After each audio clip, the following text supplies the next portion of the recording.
ক্ষমতার পালাবদলে জলাধার দখল হওয়ায় আগুন নেভাতে পানির সংকট হচ্ছে বললেন প্রধানমন্ত্রী। উৎসুক জনতাকে অগ্নিকাণ্ডের সময় ভিড় না করার আহ্বান। রাজধানীতে আলাদা সড়ক দুর্ঘটনায় ৩ শিক্ষার্থী নিহত। আবরারকে চাপা দেয়া সুপ্রভাত বাসের মালিক ৩ দিনের রিমান্ডে। মালিকের নির্দেশের কারণেই পিষ্ট হয় আবরার, বলছে পুলিশ।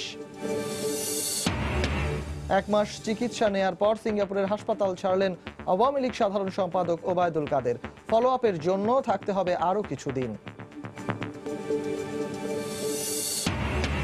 বেগম জিয়াকে পছন্দের হাসপাতালে স্থানান্তরের দাবি বিএনপির। সুচিকিৎসার দাবিতে দেশের বিভিন্ন স্থানে বিক্ষোভ, প্রস্তুতি নিয়ে আন্দোলনের ঘোষণা। এবং ভারতের লোকসভা নির্বাচন সামনে রেখে প্রচারণায় ব্যস্ত রাজনৈতিক দলগুলো। যাদবপুরে বিজেপি ও সিপিএম এর সঙ্গে হাড্ডাহাড্ডি লড়াইয়ে তৃণমূল।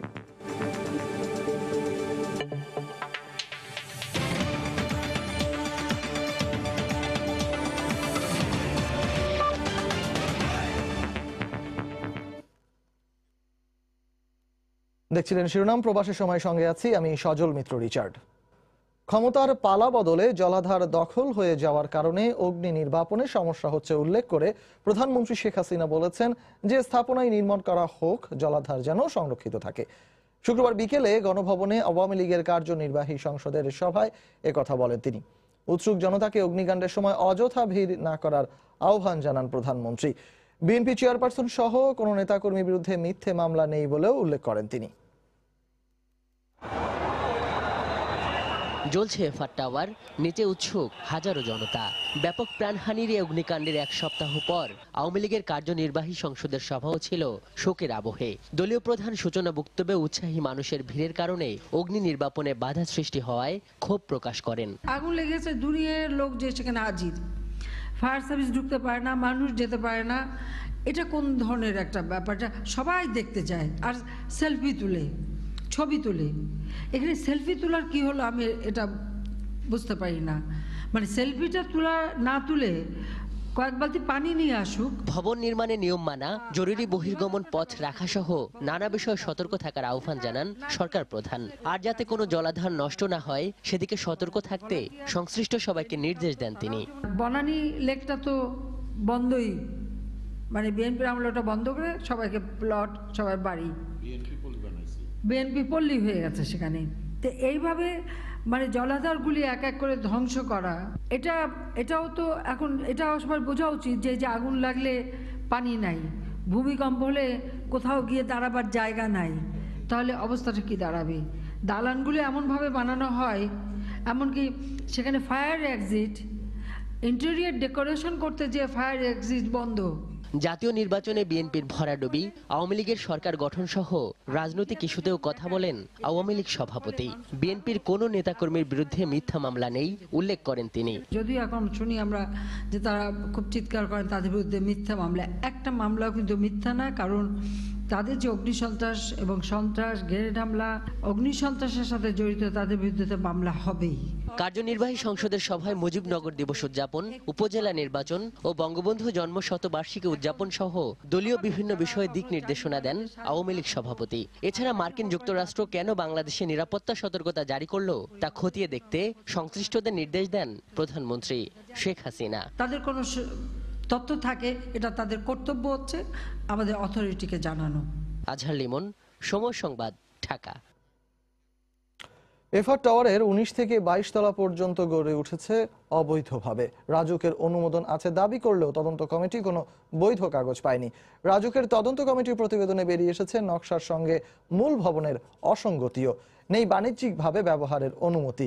ভবনটি আপাতত ব্যবহারের অযোগ্য বলেও জানানো হয়েছে। এই ঘটনায় শুধু মালিক নয়, রাজুকও দায় এড়াতে পারে না বলে মনে করেন বিশেষজ্ঞরা। 28 ফেব্রুয়ারি দুপুর 12:30 রাজধানীর বনানীর সুউচ্চ ভবনে ভয়াবহ আগুনে চমকে দেয় পুরো জাতিকে।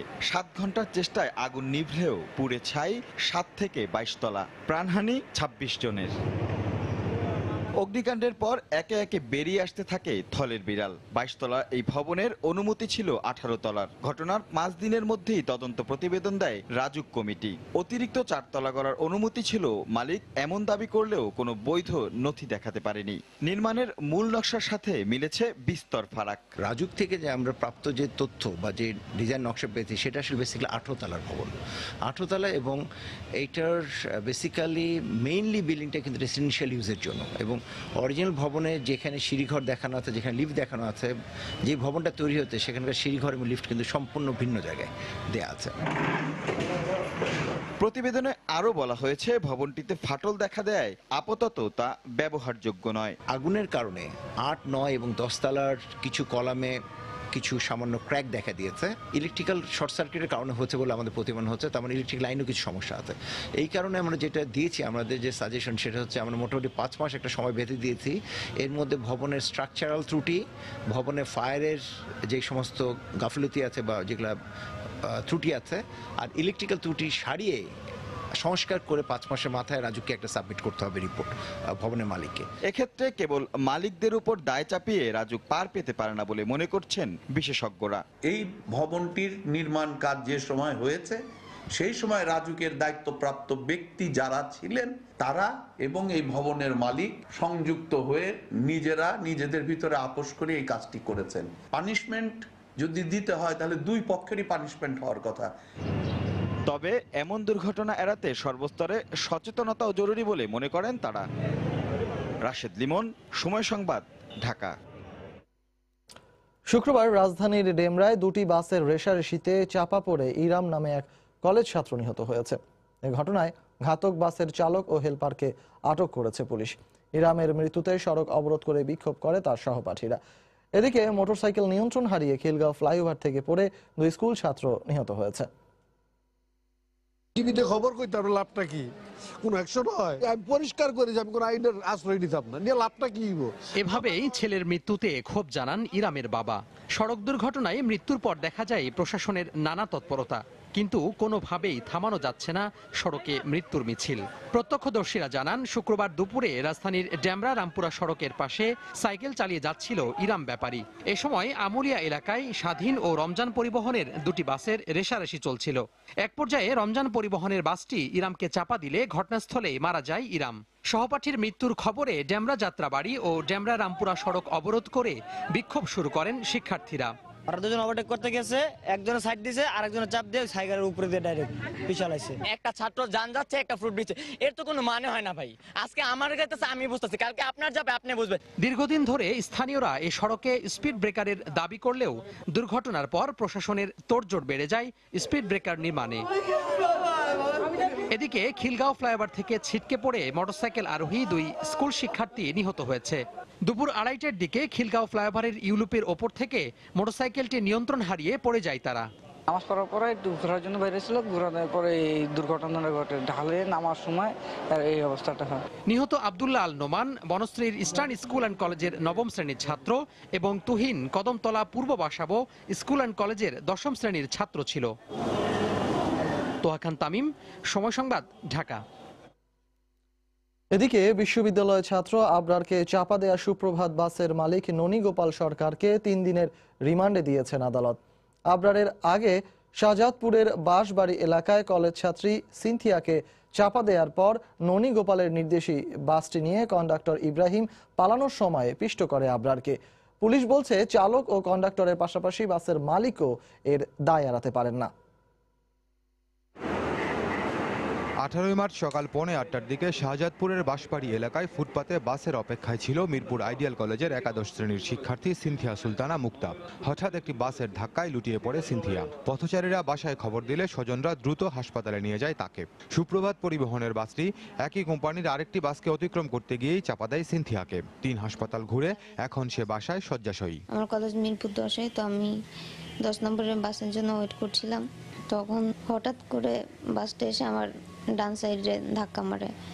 তারপরে আমি টোটালি আমার কাছে সবকিছু ব্ল্যাক আউট হয়ে যায়।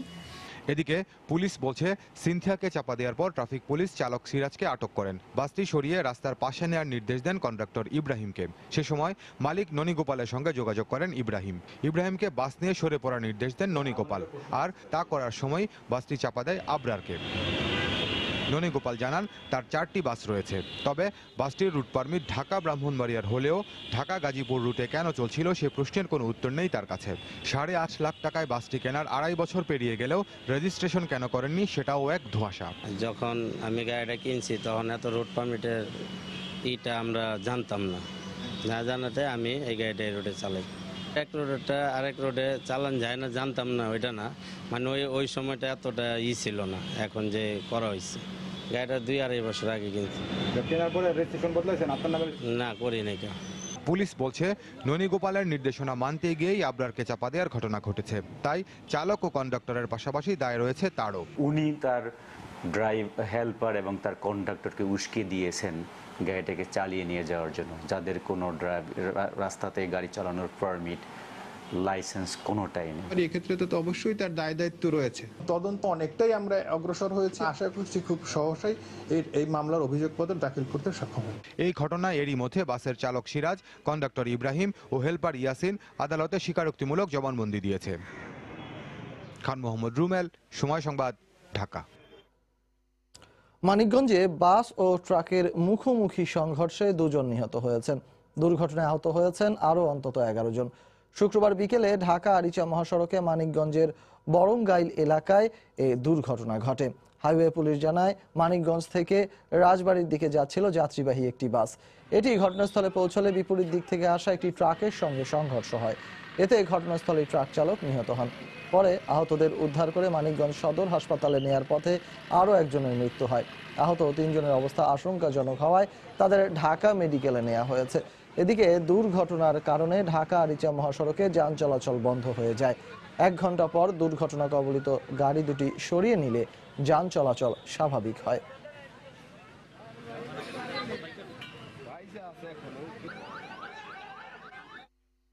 প্রবাসের সময় আরো থাকছে। এবার ঈদের টিকিট শুধু কমলাপুরে নয়, বিক্রি করা হবে রাজধানীর বিভিন্ন পয়েন্ট থেকে। চলতি মাসেই চালু হবে নতুন অ্যাপ, জানালেন রেলমন্ত্রী।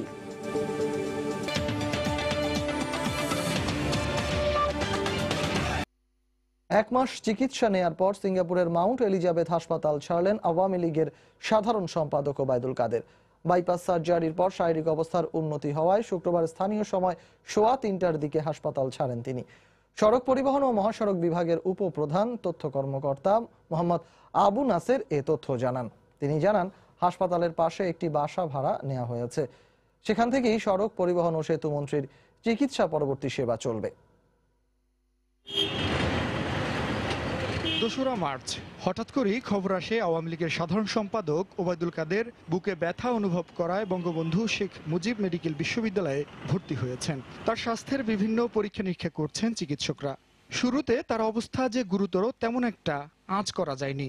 এক পর্যায়ে যখন মেডিকেল থেকে নিশ্চিত করা হলো তাকে সিসিইউতে রাখা হয়েছে, তখন থেকেই ধীরে ধীরে বাড়তে থাকে উদ্বেগ আর উৎকণ্ঠা। এক পর্যায়ে রাষ্ট্রপতি ও প্রধানমন্ত্রী তাকে দেখতে হাসপাতালে ছুটে যান।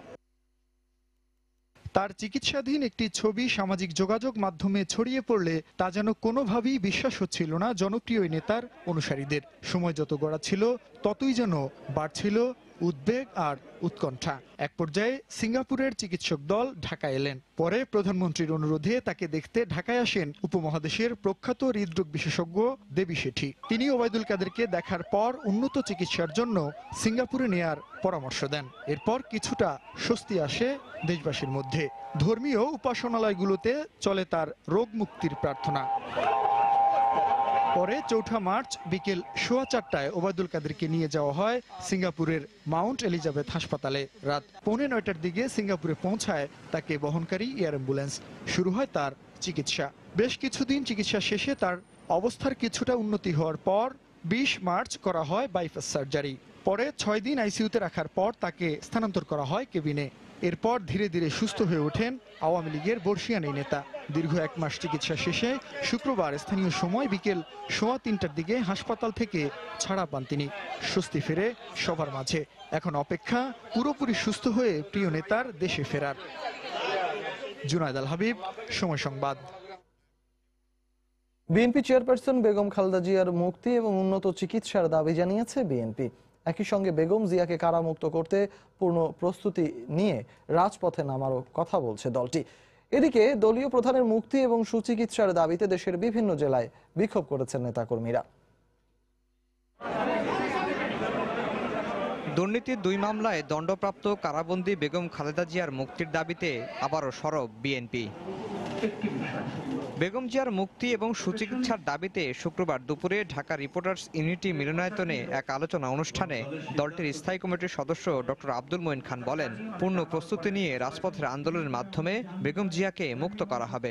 আমরা খালেদা জিয়াকে মুক্ত করে আনবো, আমরা কারো কাছে দাবি জানাবো না, আমরা রাজপথে নামবো, কিন্তু রাজপথে আমরা প্রস্তুতি নিয়ে নামবো। আমরা 10 জন লোক গিয়ে পুলিশ, র্যাব, মিলিটারির গুলিকে রাস্তায় বুকের রক্ত ঢেলে দিয়ে ব্যর্থ হয়ে ফিরে আসবো, সেই ব্যর্থ আন্দোলনে আমি অংশীদার হব না। আর ঠাকুরগাঁওয়ে নিজ বাসভবনে নেতাকর্মীদের সঙ্গে মতবিনিময় সভা শেষে বেগম খালেদা জিয়াকে উন্নত চিকিৎসার জন্য পছন্দের হাসপাতালে স্থানান্তরের দাবি জানান বিএনপির মহাসচিব। এখানে একটা বিশেষ ধরনের এমআরআই তার করা দরকার, যেটা আপনি হয়তো রিপ্লেসড মেটাল, তো এটার জন্য আলাদা এমআরআই মেশিন আছে, যে মেশিন পিজিতে নাই। সেই জন্য আমরা বলেছিলাম যে তাকে বিশেষায়িত হাসপাতালে দেওয়া হোক, যেখানে এই সুবিধাগুলো রয়েছে। দেশনেত্রী বেগম খালেদা জিয়া গণতন্ত্রের নেতা হিসেবে রিকগনাইজ করতে হবে, অন্য রাজনৈতিক নেতার প্রতি শ্রদ্ধা এটা থাকতে হবে। এদিকে বেগম খালেদা জিয়ার মুক্তি এবং সুচিকিৎসার দাবিতে দেশের বিভিন্ন জেলায় বিক্ষোভ করেছে বিএনপি ও এর অঙ্গ সংগঠন। সকালে বরিশাল নগরীর সদর রোডে দলীয় কার্যালয়ের সামনে জড়ো হন মহানগর যুবদলের নেতাকর্মীরা। সেখানে বিক্ষোভ সমাবেশ থেকে বেগম জিয়ার সুচিকিৎসা নিশ্চিত করার দাবি জানান। একই দাবিতে ঝিনাইদহ শহরের আরাবপুর বাসস্ট্যান্ড এলাকায় বিক্ষোভ করেছে স্বেচ্ছাসেবক দল। আফজাল হোসেন, সময় সংবাদ, ঢাকা। দেখছেন প্রবাস। 50,000 বার অন অফ করা যায় নিশ্চিন্তে। ক্লিক সুইচ, চলছে চলবে। আদালত ছাড়া বিএনপি চেয়ারপারসন বেগম খালেদা জিয়াকে মুক্ত করার কোনো উপায় নেই বলে মন্তব্য করেছেন তথ্যমন্ত্রী ডক্টর হাসান মাহমুদ। শুক্রবার বিকেলে জাতীয় শিল্পকলা একাডেমিতে দ্বিতীয় জাতীয় গণসংগীত উৎসবের উদ্বোধনী অনুষ্ঠানে তিনি এ মন্তব্য করেন। তথ্যমন্ত্রী বলেন, বিএনপির রাজনীতিতে আগমন যেমনি অবৈধ, তাদের সব ধরনের কার্যক্রম অবৈধ। দুর্নীতির মামলায় শাস্তিপ্রাপ্ত হয়ে জেলে আছেন, তাকে মুক্ত করার জন্য পথ হচ্ছে আইন এবং আদালত।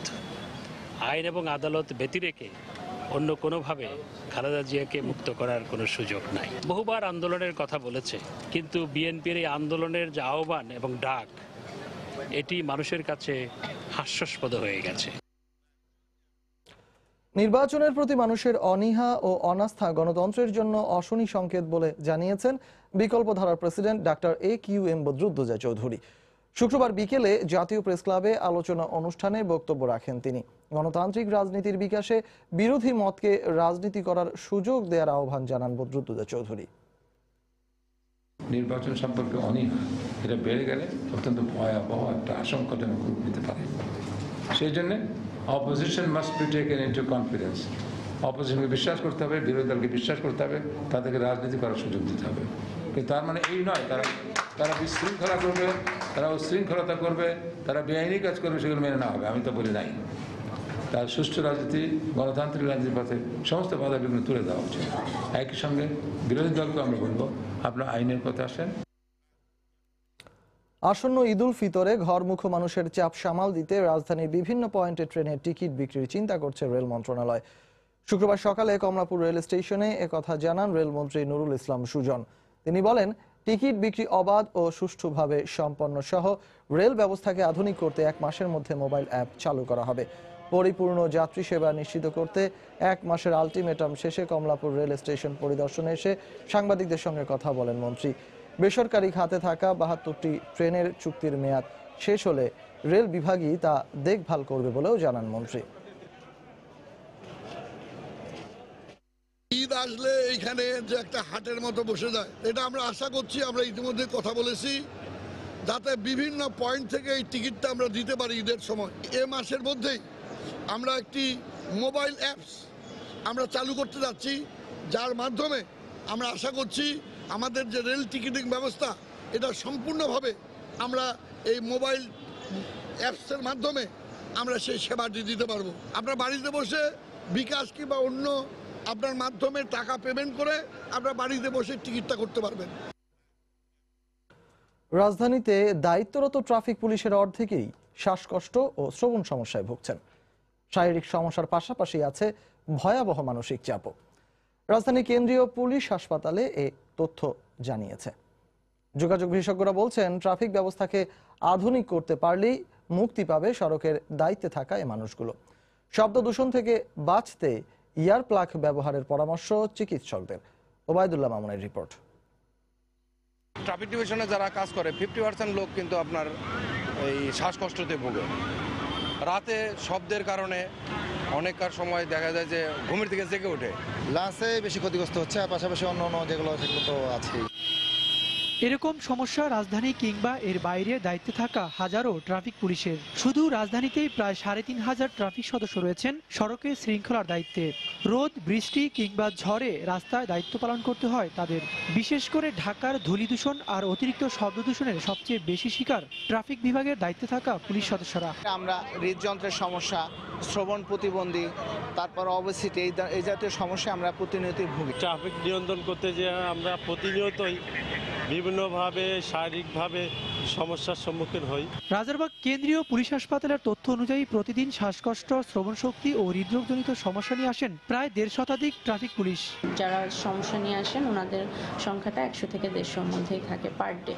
আর উইকলি আপনার এটা 500 থেকে 600ও ক্রস করে যায়, যেটা কিন্তু আমাদের জন্য মানে একটা অ্যানশিয়াস বিষয়। স্বাস্থ্য বিশেষজ্ঞরা বলছেন, বেশিরভাগ ট্রাফিক পুলিশই শ্রবণ শক্তি ও হৃদরোগ ঝুঁকির পাশাপাশি মানসিক সমস্যায় ভুগছেন। এই ধরনের ট্রাফিকে যারা কাজ করে তাদের হাই প্রেশারে ভুগে, তারা ডায়াবেটিসে ভুগে, তারপরে তারা রাত্রেবেলায় বাসায় গেলে অনিদ্রায় ভুগে। তারা যখন ডিউটিতে থাকবে তখন তাদের ইয়ার মাফলার বলে, এটা ইয়ারফোন বলে, এগুলো দিয়ে তাদের শব্দটা যেন তাদের কানের ভিতরে কম যায়, সেই জন্য অবশ্যই একটা প্রতিরোধমূলক ব্যবস্থা নেওয়া উচিত। যোগাযোগ বিশেষজ্ঞরা বলেন, দেশের ট্রাফিক বিভাগকে প্রযুক্তিগত উন্নয়ন করা সময়ের দাবি, নইলে ঝুঁকিতে থাকবে ট্রাফিক পুলিশ। পোশাকের কিছু ফ্লেক্সিবিলিটি আনা যায়। দেশের বাইরে কিন্তু আমরা দেখা যায় একটা টি শার্ট পরে, পুলিশ লেখা টি শার্ট পরে কিন্তু তারা কাজ করছে। পাশাপাশি তাদেরকে আমরা কিছু টেকনোলজি ডিভাইস দিতে পারি, যেটা কিনা তারা ওই RFID ট্যাগের মাধ্যমে ওই টার্গেট করার মাধ্যমে তারা তাদের ডিভাইসে চলে আসবে এই গাড়িটার কাগজপত্র ঠিক আছে কিনা। উন্নত বিশ্বে শব্দ দূষণ থেকে বাঁচতে ট্রাফিক পুলিশরা কুয়েট প্রো নামক এক ধরনের আধুনিক যন্ত্র ব্যবহার করেন, যার মাধ্যমে 100 ডেসিবল শব্দকে 30 ডেসিবলে নামিয়ে আনা সম্ভব।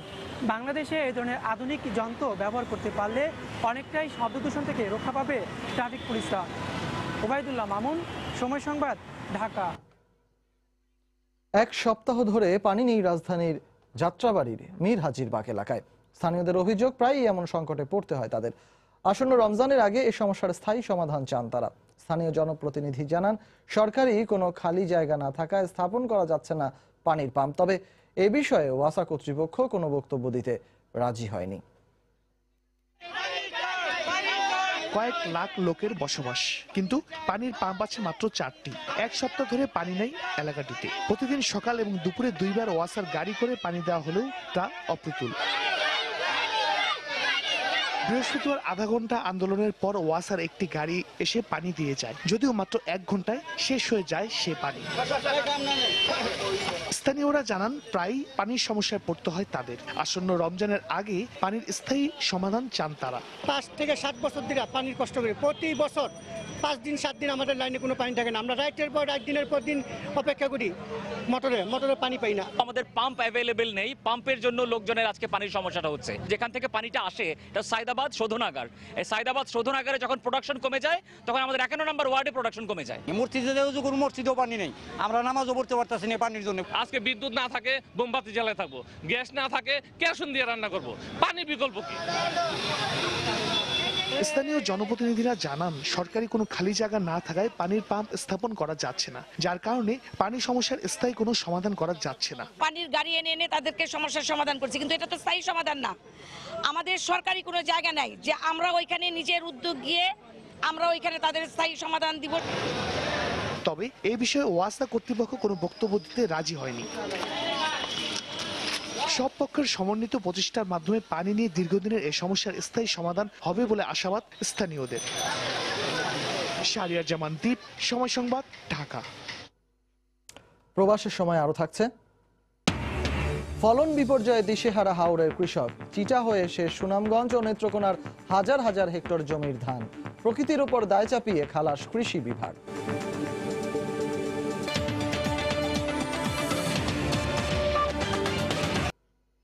ডাকসু নির্বাচনের পর এবার চাকসু নির্বাচন নিয়ে শুরু হয়েছে তোড়জোড়। দীর্ঘ 29 বছরের অচলায়তন কাটিয়ে চট্টগ্রাম বিশ্ববিদ্যালয়ের কেন্দ্রীয় ছাত্র সংসদ চাকসু নির্বাচনের নীতিগত সিদ্ধান্ত নিয়েছে বিশ্ববিদ্যালয় প্রশাসন। দীর্ঘদিন পর এমন উদ্যোগ নেয়ায় খুশি বিভিন্ন ছাত্র সংগঠনের পাশাপাশি সাধারণ শিক্ষার্থীরাও। আশরাফুল আলম মামুনের ক্যামেরায় বিস্তারিত জানাচ্ছেন পার্থপ্রতিম বিশ্বাস। 1966 সালে যাত্রা শুরু করা চট্টগ্রাম বিশ্ববিদ্যালয় পা দিয়েছে 53 বছরে। অর্ধশতক পার করা এই বিশ্ববিদ্যালয়ে কেন্দ্রীয় ছাত্র সংসদ নির্বাচন হয়েছে মাত্র 6 বার। সবশেষ 1990 সালে চাকসু নির্বাচন হয়েছে। দীর্ঘ 29 বছর ধরে চাকসু অচল থাকায় শিক্ষার্থীদের দাবি নিয়ে বিশ্ববিদ্যালয়ের প্রশাসনের সাথে কথা বলার মতো ছিল না কোনো ছাত্র প্রতিনিধি। তবে ঢাকা বিশ্ববিদ্যালয়ে ডাকসু নির্বাচনের পর চাকসু নিয়ে আগ্রহ ও উদ্দীপনা বেড়েছে শিক্ষার্থীদের মধ্যে। আমাদের অনেক সমস্যা আছে, আমরা সরাসরি কাউকে বলতে পারি না। এখন আমাদের প্রতিনিধি থাকলে আমরা প্রতিনিধিকে জানালে সে বিশ্ববিদ্যালয় প্রশাসনকে জানাতে পারে। এমন কারো দরকার যে নেতৃত্ব দিতে পারবে, সব প্রবলেম সলভ করতে পারবে, আমাদের কথা শুনবে, আমাদেরকে বুঝবে এবং সমস্যাগুলোর কোনো ভালো সলিউশন আনতে পারবে। দীর্ঘদিন পর হলেও চাকসু নির্বাচনে উদ্যোগ গ্রহণ করাকে ইতিবাচক হিসেবে দেখছেন বিভিন্ন রাজনৈতিক সংগঠনের ছাত্র নেতারা। চাকসু নির্বাচন আমরা খুব জোর গলায় বলতে চাই, আমরা চাই একসাথে, কারণ আমরা বিশ্ববিদ্যালয় প্রশাসনের কাছ থেকে অতীত সহযোগিতা পেয়েছি, ভবিষ্যতে পাবো। ছাত্রদের যে গণতান্ত্রিক অধিকার, এটা প্রতিষ্ঠার উদ্দেশ্যে আসলে চাকসু নির্বাচন।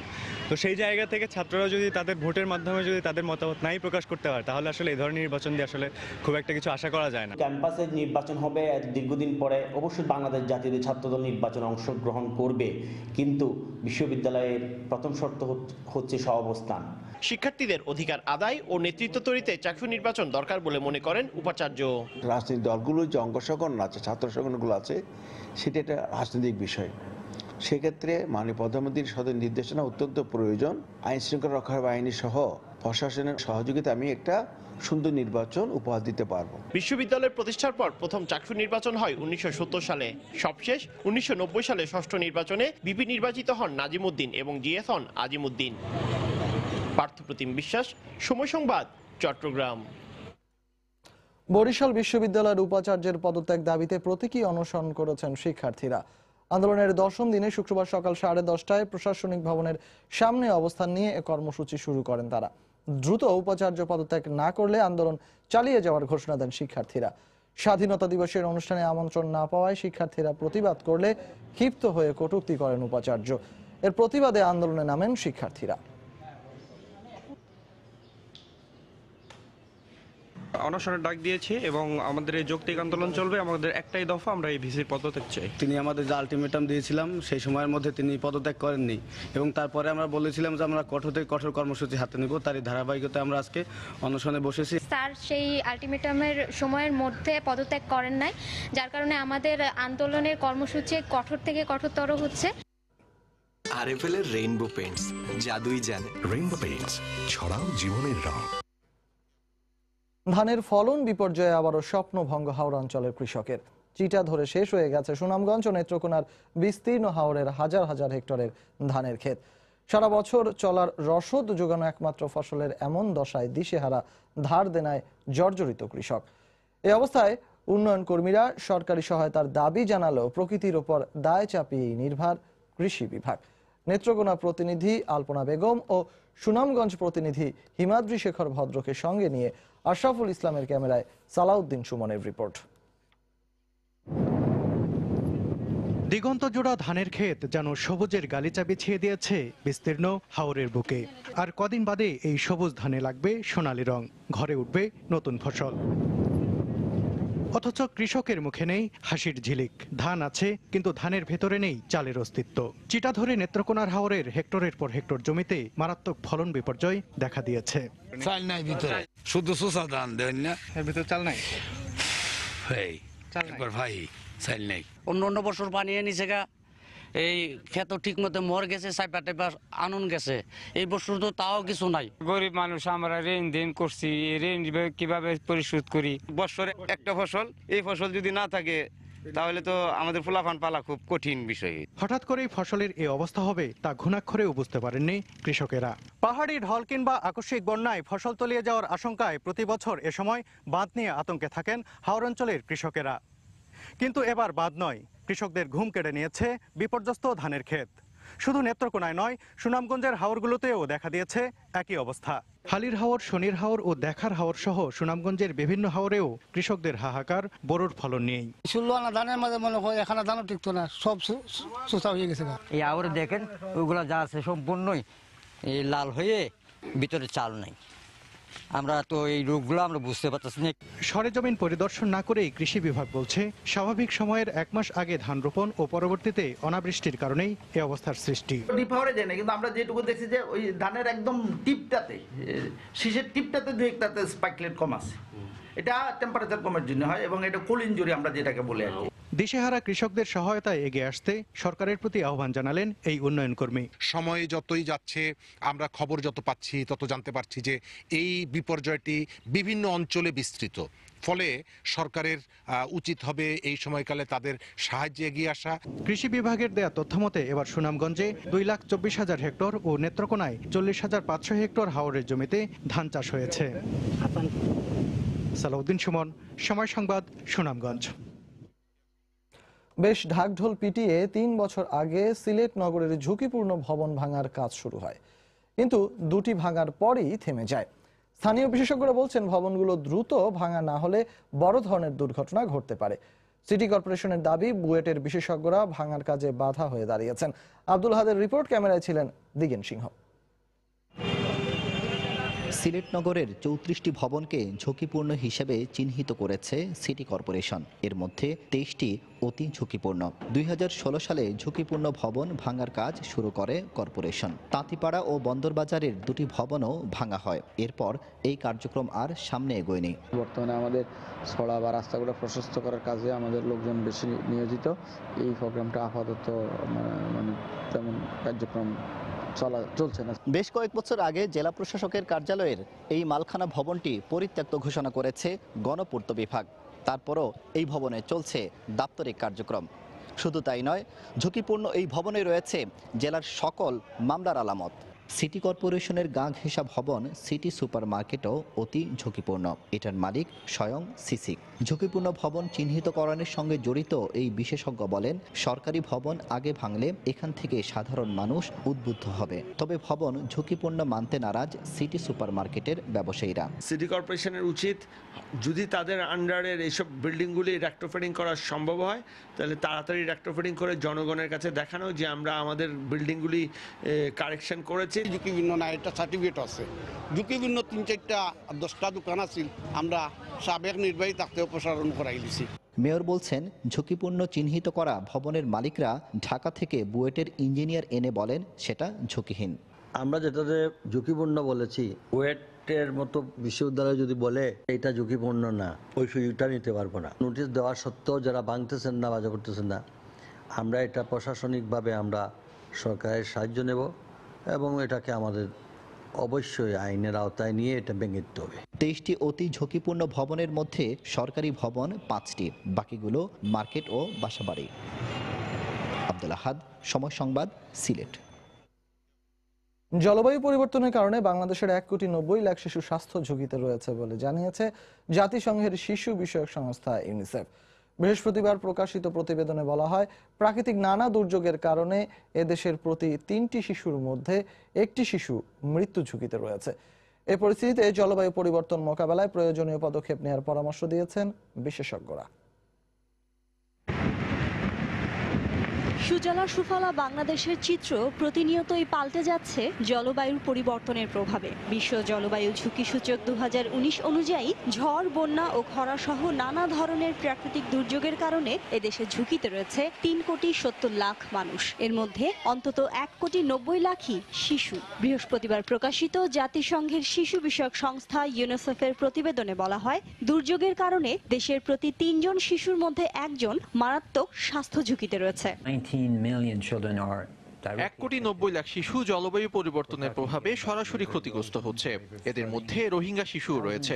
আর এসব শিশুরা সবচেয়ে বেশি দুর্যোগপ্রবণ 20টি জেলায় বসবাস করছে। দুর্যোগের কারণে প্রতিনিয়ত কয়েক হাজার শিশু তাদের পরিবারের সঙ্গে বড় শহরগুলোতে পাড়ি জমায়। সেখানেও তারা নানা ধরনের ঝুঁকির মুখে পড়ে। স্বাস্থ্য ঝুঁকি সত্ত্বেও অপ্রাপ্ত বয়সেই জীবিকা উপার্জনে নামতে বাধ্য হচ্ছে বহু শিশু। আল্লাহ আমারে গরিব ঘরে পাঠাইছে সন্তান মানে কষ্টের কাম করতেও কাম না করলে তো খাওয়ান জুটে না। এই পরিস্থিতিতে জলবায়ু পরিবর্তন রোধে কার্যকরী পরিকল্পনা ও নীতি নির্ধারণের পরামর্শ বিশেষজ্ঞদের।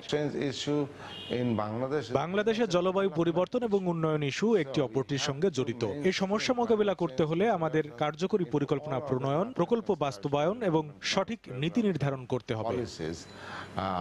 বাংলাদেশে মোট 16 কোটি জনগণের মধ্যে 40% শিশু। প্রাকৃতিক দুর্যোগের কারণে উপকূলীয় এলাকার ঘরবাড়ি ও ফসলি জমি ক্ষতিগ্রস্ত হওয়ায় এদের অনেকেই ঝুঁকির মুখে পড়েছে। শিরিন আক্তার, সময় সংবাদ। দেখছেন প্রবাসে সময়। আসছে বৈশাখ, তাই লাল সাদা পাঞ্জাবিতে সেজেছে ফ্যাশন হাউসগুলো।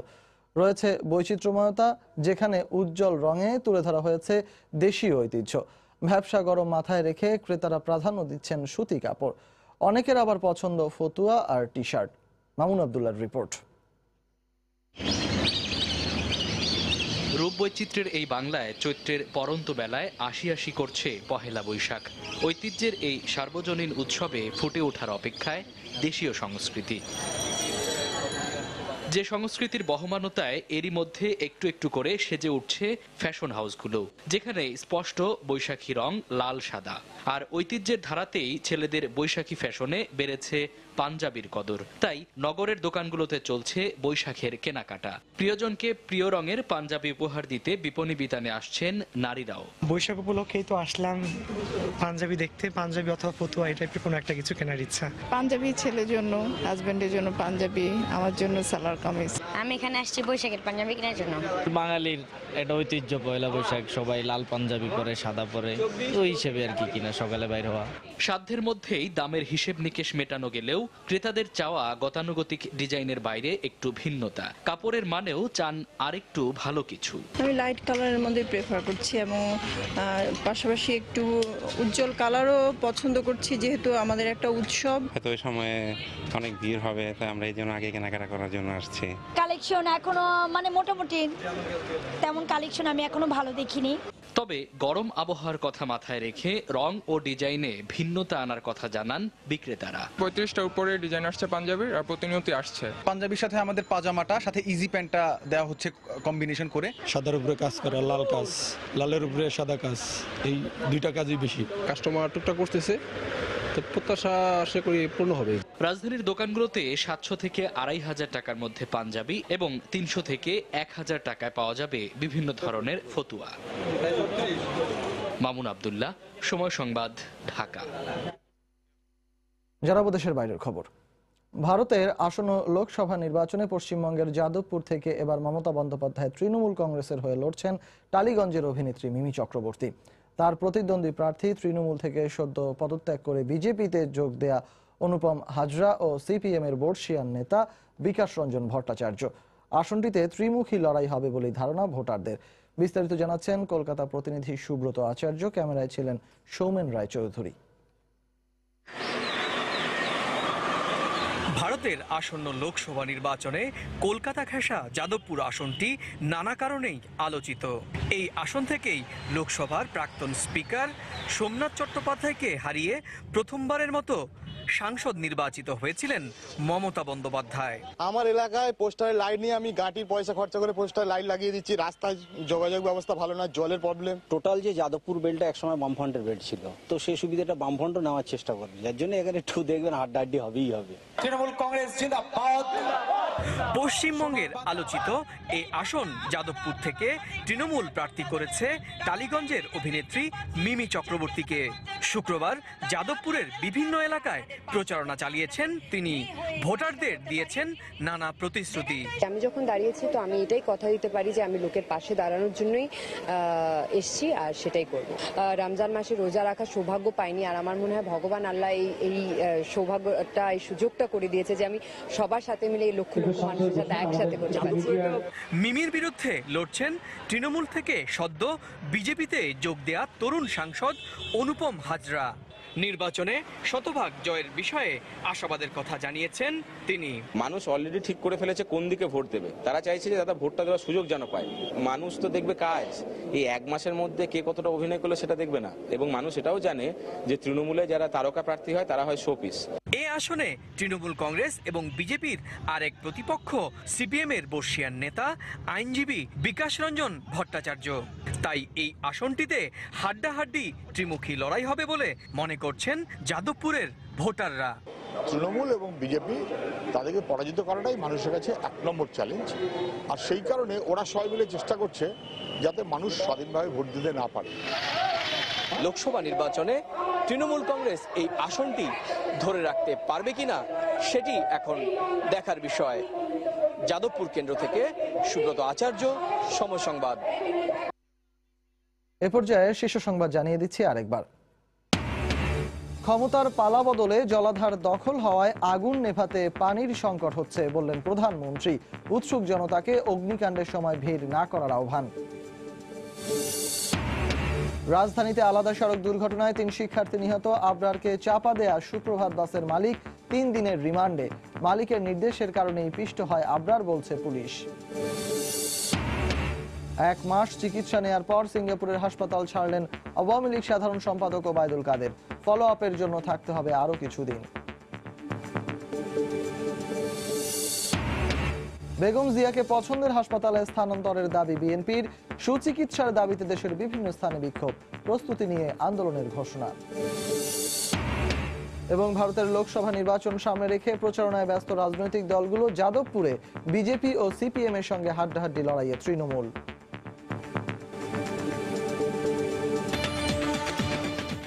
এই ছিল প্রবাসের সময়। যে কোনো খবর পেতে ভিজিট করুন সময়নিউজ.টিভি। আপনার মোবাইলের সময় সংবাদ দেখতে ও সকল খবর পেতে ডাউনলোড করুন সময় অ্যাপ। এছাড়া এইমাত্র পাওয়া খবর আপনার মোবাইলে পেতে SMS করুন *BN লিখে পাঠিয়ে দিন 16242 নম্বরে। সঙ্গে থাকুন সময়ের।